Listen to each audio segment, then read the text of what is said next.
Right now it's through. Like we're talking about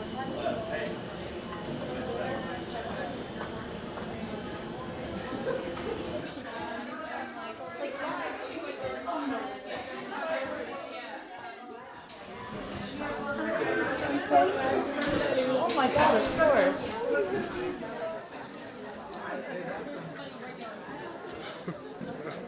Are these reserved down here? Are these reserved too?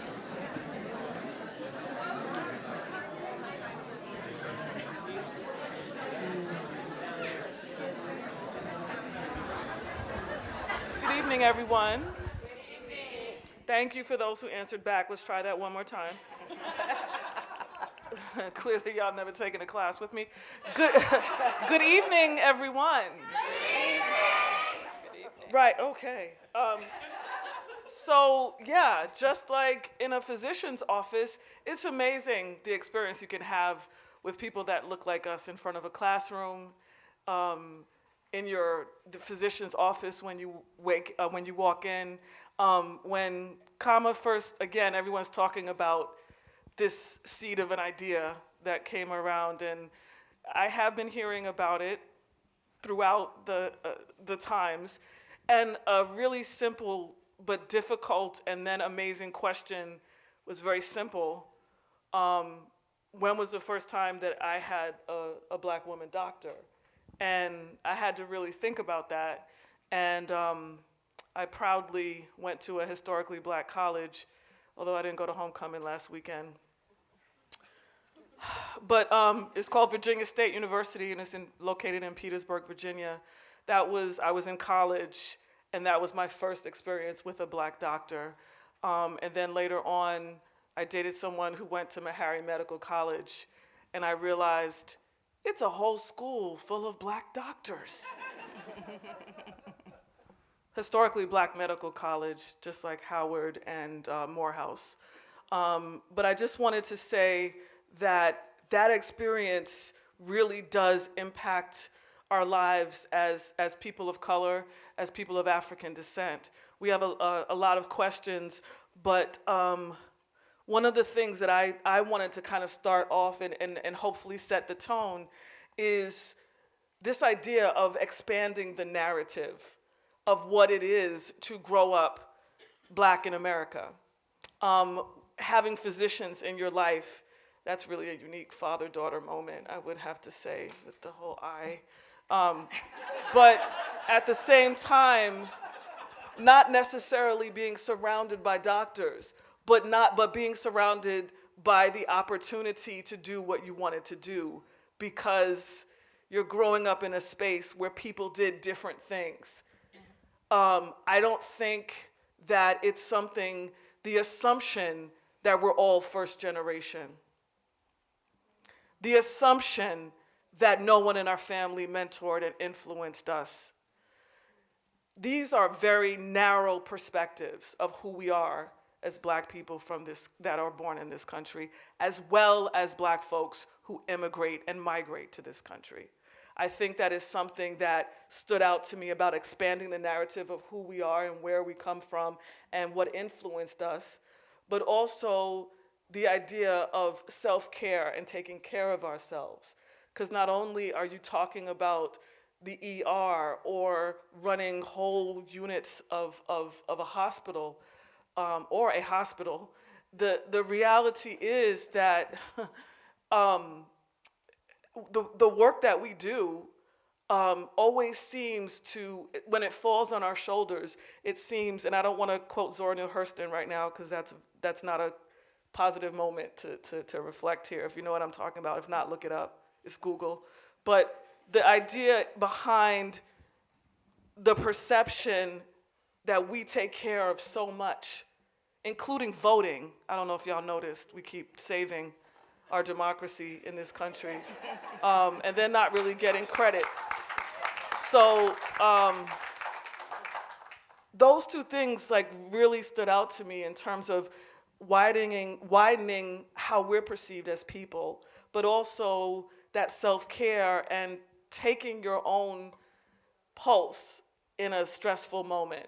So I just wanted to start with that and to find out if you guys have any you amazing doctors have any comments about those to kind of start us off with.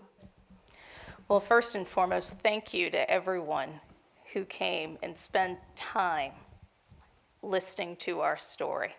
Our story continues to be told. It has to be told. As you said, we've got to flip the script, right? You know, change the narrative. There are thousands of us out there, but our story really hasn't been told until now. And it was really because of the vision of an amazing woman, Dr. Khama, Ennis. Thank you.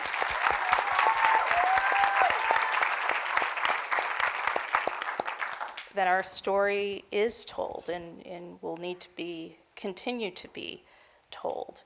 It is one of success, of perseverance, of growth, of grit, of pain, of joy, of celebration, and moving forward. Because especially now, we need to hear these stories. At this moment in particular, when there is so much pain and anger and feeling of being the other or choosing the other, it's important that we continue to learn about, appreciate the diversity of our stories, the success of our stories, and how we have to move forward. I am so honored to be on this stage with everyone here, and you know, it's really a testament to what we can do in this country and this world, sharing our story. We have to do that. I too am honored to be on this stage. I also want to piggyback on what you said to thank everyone for being here tonight. And I also want to honor Dr. Khama Ennis for this, this beautiful idea and piece of work. And I agree that also it is important to tell our stories for everyone, quite frankly. You know, for the dominant narrative that drives everything else. The narrow narrative, the dominant one that sort of perpetuates the sort of things that keep people stuck. The narratives that say things like people don't succeed, people of color don't succeed because they don't put in enough effort, they're not smart enough, they make poor decisions. You know, that narrative has to be sort of disrupted. But I also feel like for people of color, it might be even more important because sometimes the dominant narrative can determine what people of color think is possible for them in terms of what you can get, what you can do. Sometimes the narrow narrative drives how they perceive what's possible for them as well, and sometimes may even cause internal racism, I would say.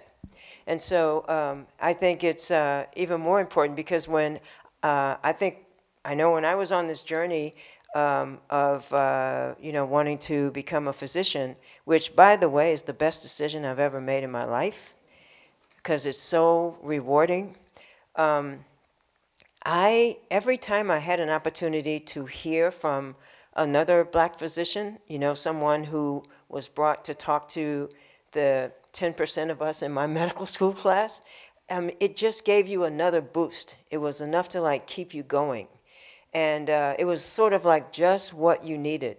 And, you know, when I'm in the ER even and students come in and residents are there, you know, you're sort of, even though they're already doctors, they still need to hear it. They still need to see it. As you said, Khama, when the first time we met. So the dominant narrative is helpful for everyone. But I think that those who are I'm just going to say, those who think they don't have the opportunity to do these things, don't have the opportunity to make a difference, I think it is uber important, for them. Thank you. This is an interesting question. What role and responsibility do doctors who are not Black or brown women have for mentoring and support aspiring/young doctors who are? It's important to support and empower and embrace whenever, wherever. And, we're all here to take care of each other, ultimately. It may be different types of roles, maybe outside of the healthcare industry, but it's always important, no matter who you are, to lift people up, lift a colleague up, especially if it's someone who is interested in healthcare. Healthcare is hard right now. We are in this new phase of the pandemic. We have a lot of challenges when it comes to workforce, supply chain, inflation, a whole host of things. The racial reckoning, it's just tough. And people are coming in, seeking care, having issues with access to care, staying longer in our facilities, having limited options. It's just really challenging. And it takes all of us to take care of each other. It's not for the faint of heart, but for those who choose the profession, it is a calling. It has to be a calling. So it's important to continue to support that. And I would just add, just to sort of wipe the slate clean in one's mind around perceptions and just listen and ask, to me, a simple question of people asking, what would it take, for you to achieve whatever it is that you want to achieve? What do you need?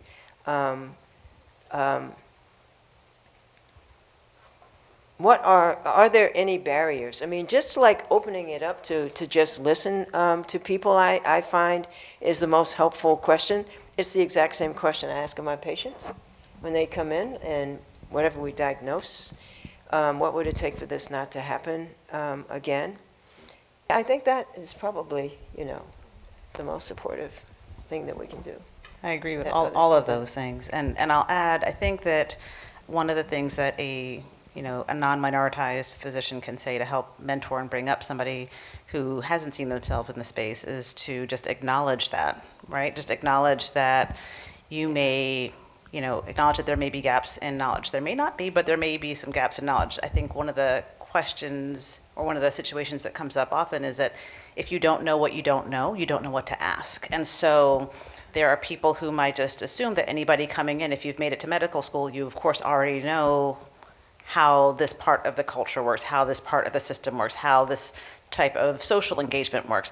Don't assume that, because people don't necessarily have that same rule book going in. And so if there's something that you can do just to be super plain about it, like if I have a patient who is a physician, I use the same language that I do with a patient who is not a physician, because I don't want to assume that just because they're a doc, they know this particular thing. I think in the same way that I think it's the same thing that can be applied when you're mentoring people. Don't assume that just because a person has an interest, they've got this knowledge, and if they do demonstrate that knowledge, then say, great, what's your next step after that? But just sort of go in open and asking questions and willing to fill in some of these gaps, because they do exist. And knowing what you don't know can be difficult. So this next question is interesting because actually, currently, we're noticing more pre-med and nursing students taking anthropology classes. Not to be anthropologists, but to, don't do that. Med anthro major. What? I was a medical anthropology major. Okay. But you kept going a different direction. Anthropology didn't call you back. Huh? That's what that was. So I think that this question I'm giving some brevity because this is some deep stuff and I want y'all to take away but not be completely depressed when you leave here. But please understand that we have a lot of work to do. So, and on that note, how do you think incorporating cultural humility and competency in medical training will affect our population's health? Well, in 2 words, I would say be kind. Be empathetic, be curious, listen. Well, act like you have home training. Say please and thank you, share your crayons, be nice to others. My mother was a first grade teacher. She'd be pleased. But in all seriousness, be kind. Because we never know what the patient, the colleague, the friend, the peer, the supervisor, the direct report, what she, he, they have been through to get to that moment in time when they are right in front of you. You just don't know. So at the end of the day, we have to care for each other as a race. As the human race, we are here for a second of the universe's time. So it's incredibly important to be kind to ourselves, self-care, be kind to each other, no matter who we look like, where we're from, or who we love. See, Jeff, I got that in. We're always here for you. And to be kind to the planet. It's important that at the end of the day, that in order to take care of each other, we have to take care of ourselves, and vice versa. Yeah, I don't think I can add more to that. Honestly. I mean, amen. And Exactly. and just knowing in the same way that a med student doesn't know what they don't know going in, or a pre-med person doesn't necessarily know what they don't know going in, assume the same of us going into these interactions. I think cultural humility is incredibly important, well beyond medicine and in so many aspects of life. And just having the humility to understand that there are gaps in your experience, in your knowledge, and that we all have a lot to learn about each other.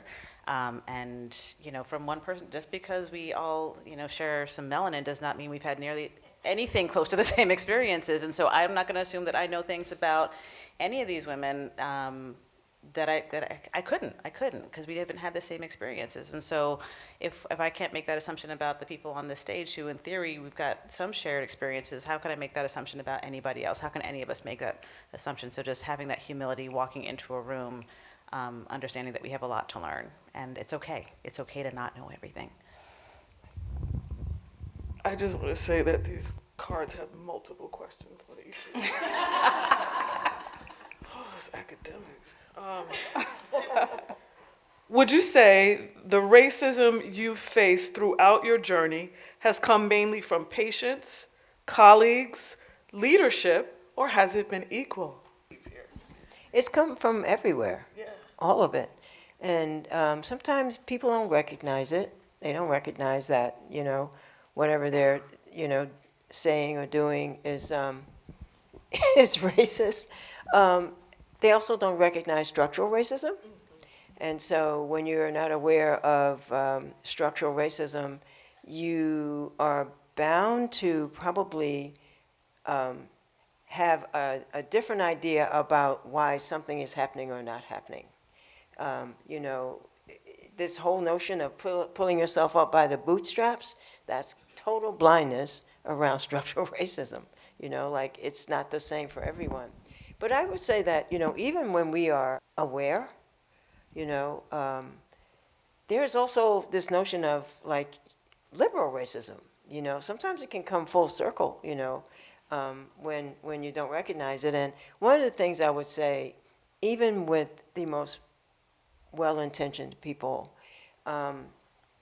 when I've asked a colleague this, if your child, an example, your child was an adult out on their own and, say they returned home and,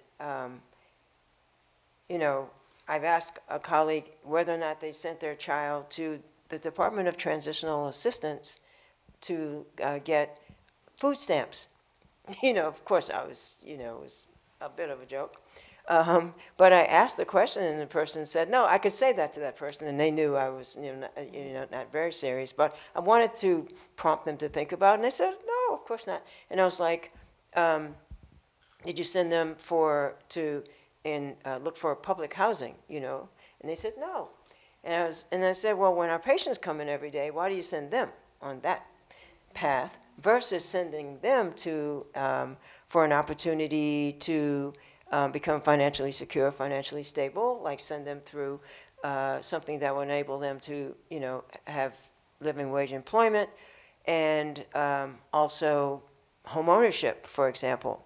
And so I think that we send people to those two pathways when we don't necessarily understand how people became that way to begin with, how that happened. And so structural barriers, structural racism has sort of like created those options, and we sort of adopt them within that narrow narrative to say, if you look like this and you have this issue, this is the solution. And those things are not really solutions, they are just like filling gaps in perpetuity, giving things like charity. Charity in perpetuity just doesn't help at all. So the mindset,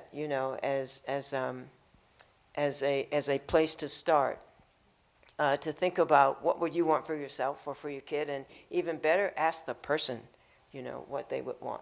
And I think we give ourselves a better opportunity to do something different and to learn as well and to unlearn other things. So I would say all of the above. I mean, at the end of the day, I don't go around with my name badge all the time, and I've been pulled over, like say driving while black. I've had that experience. I've had poor service. I've not been served, and throughout my career, I've had patients mistake me for other personnel, and it happens. And in those moments, you have to make a decision.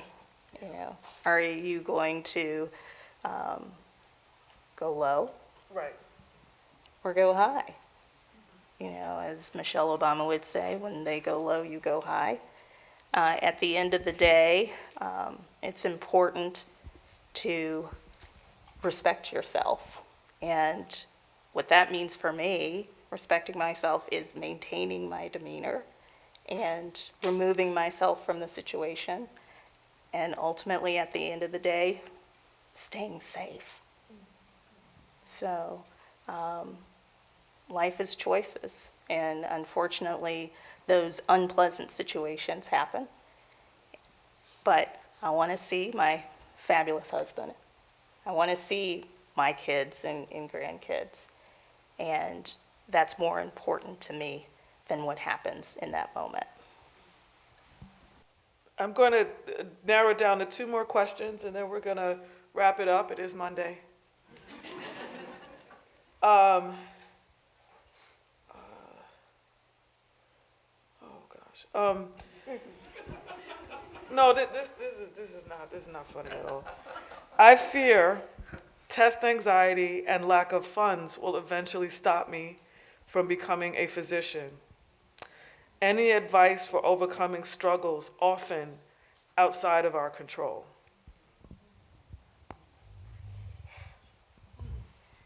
I would just say do it. Do it because you can. You have it in you to do it. And if it means you take that test over and over and over again, take it again. Reach out. Get help. What do you say? Reach back and pull forward? Yes. That's ultimately why we are all here. We're sharing our story. And have we had test anxiety? Yes. Have I failed tests? Yes, absolutely. But I'm sitting here as a testament to someone who has panic, anxiety, history of depression, whole host of things. I did not let that stop me. It should not let that stop you. You can do it. It's going to take hard work, but you can do it. And we are here to help you. That's why we're sharing our story. Yeah, I mean, part of what I wanted to do with this project is to normalize the variations in how we get through this.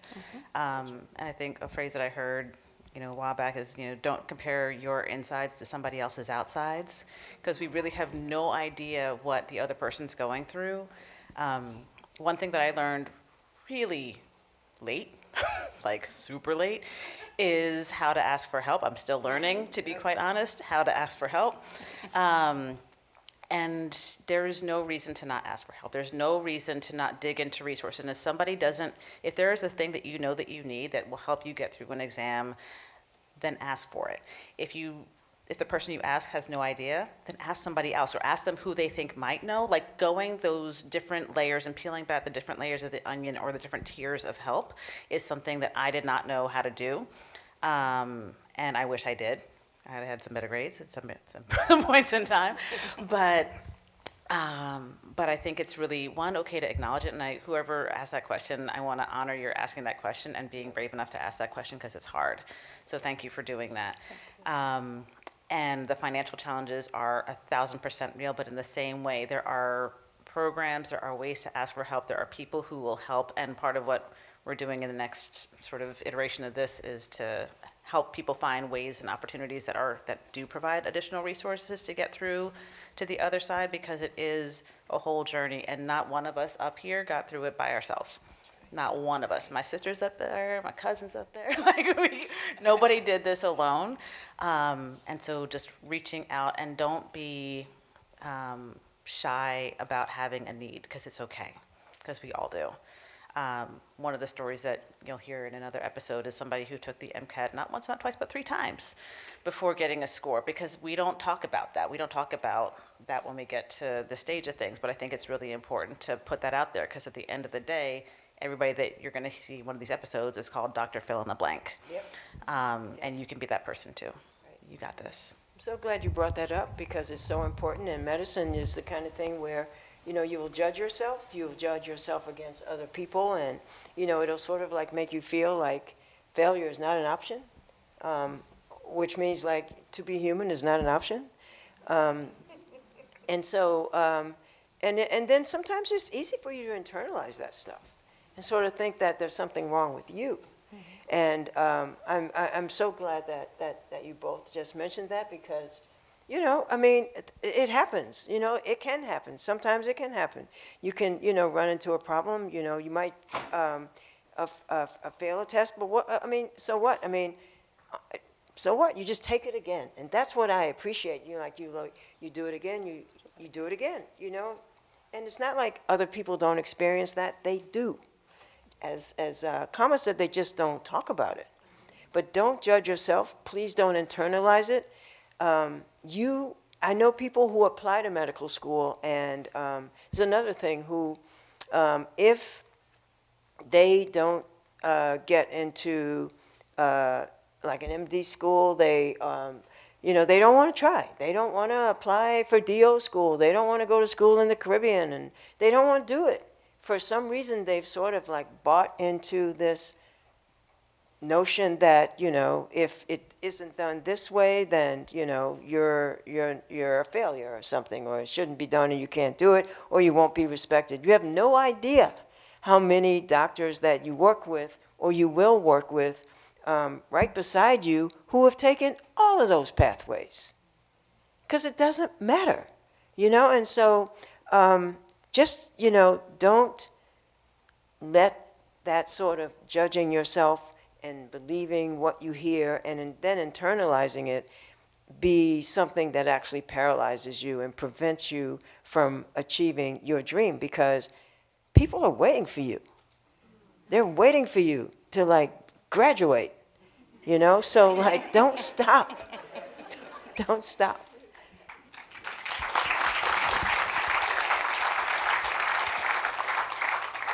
I have two very, very important questions. One is, and I'm going to read them quickly. How does it feel to have created this? P.S. I love you, Mom.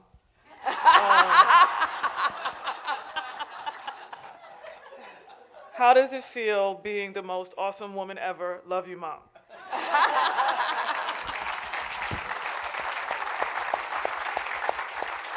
In light of our short public attention span and the recent Supreme Court ruling on affirmative action, how do we keep sustained attention on diversity of the healthcare workforce as a public health issue?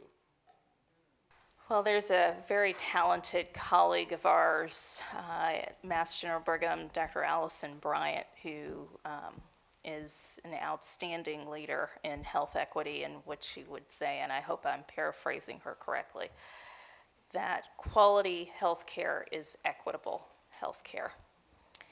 And in order to really strive to achieve equitable health care, it's important that we understand, represent, and really care for the communities that we serve. That diversity of race, ethnicity, sexual orientation, gender, thought, it's incredibly important. We have to be able to listen, to empathize, to learn, to grow, to love, and to be kind. And so with all of that,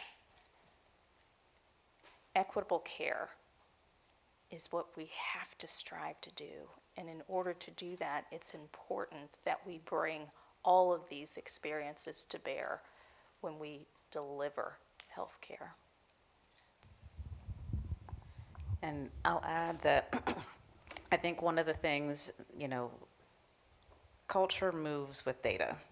And these things will move with data and correct incentivization. So, the Supreme Court made the decision it did. But I think that, the same way that the powers that be who, oversee reimbursement and what gets reimbursed and what doesn't, there have been new efforts in the last couple of years to have healthcare systems report data in terms of disparities that they see. What are the different outcomes when your patients are stratified by race, gender, ethnicity, and all of these things. And so, in a couple of years that will change to reimbursement incentives that reflect that. And I think the same thing, there are data that show that diversity in teams improves patient care. And so whether that's then brought to bear on medical schools, which receive a ton of funding from the powers that be, and how we can move that forward. If we're trying to work in a data-driven world and use evidence bases to make our decisions, I think we need to reframe that narrative with those terms in mind, and make it very explicit. Like, fine, you want data? Here's some data. And right now this is what the physician workforce looks like. What is this medical school going to do to shift that that level of representation for the future generations of physicians that it puts out? We've got to create the incentive in writing.